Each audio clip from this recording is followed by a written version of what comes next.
প্রথমবারের মতো ইউক্রেনে সরাসরি সেনা মোতায়েন করছে ন্যাটোভুক্ত দেশ ফ্রান্স।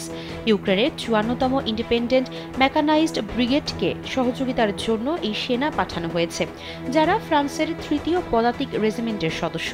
দেশটির ফরেন লিয়াজো বা বিদেশিদের নিয়ে গঠিত সেনা ইউনিটের মূল অংশ তারা। ইউক্রেনে প্রথম ধাপে এই ইউনিটের ১০০ সেনা গেছেন। ধাপে ধাপে আরও ১৫০০ জন সেনা সেখানে পাঠানোর পরিকল্পনা করছে ফ্রান্স। রাশিয়ার দনবাসে ফরাসি সেনা পাঠানোর এই ঘটনাকে গুরুতর প্ররোচনামূলক পদক্ষেপ বলে মনে করছেন সামরিক বিশ্লেষকরা। কারণ এই সেনাদের এমন জায়গায় পাঠানো হয়েছে যেখানে সরাসরি যুদ্ধ চলছে। দনবাস অঞ্চলে রাশিয়ার সেনাদের অগ্রযাত্রা ঠেকাতে ইউক্রেনীয়দের প্রতিরোধ যুদ্ধকে সহায়তা দেবেন এই সেনারা। প্রথম ১০০ জনের মধ্যে গোলাবারুদ ও নজরদারি বিশেষজ্ঞ রয়েছেন। হঠাৎ করে ফ্রান্সের এমন সিদ্ধান্ত নেওয়ার পেছনে কিছু কারণ রয়েছে। তা হলো আফ্রিকার সাহেল অঞ্চল থেকে সম্প্রতি ফরাসি সেনাদের চলে আসতে হয়েছে। সেই শূন্যস্থান পূরণ করেছে রাশিয়ার সেনারা।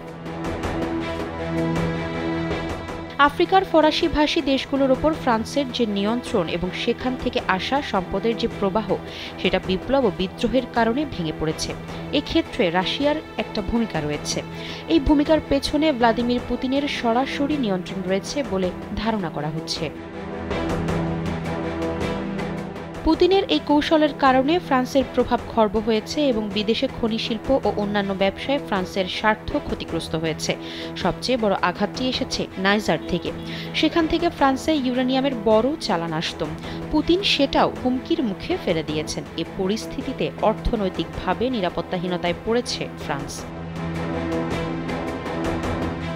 মাখো পুতিনের পাল্টাপাল্টি সিদ্ধান্তের বাইরে ফরাসি সেনা মোতায়েনের আরেকটি দিক বিবেচনা করা হচ্ছে। ইউক্রেনে ফ্রান্সের সেনা মোতায়েনের এই সিদ্ধান্তকে কিভাবে দেখছে ন্যাটো? কারণ এই সেনা মোতায়েনের কারণে পুতিন যদি ফ্রান্সের সঙ্গে সরাসরি যুদ্ধের নির্দেশ দিয়ে বসেন, তাহলে ন্যাটো কি করবে? ন্যাটোর পৃষ্ঠপোষকতা ছাড়াই ফ্রান্স ইউক্রেনে সেনা পাঠালে ন্যাটোর সেই বিখ্যাত আর্টিকেল 5কে উপেক্ষা করা যাবে না।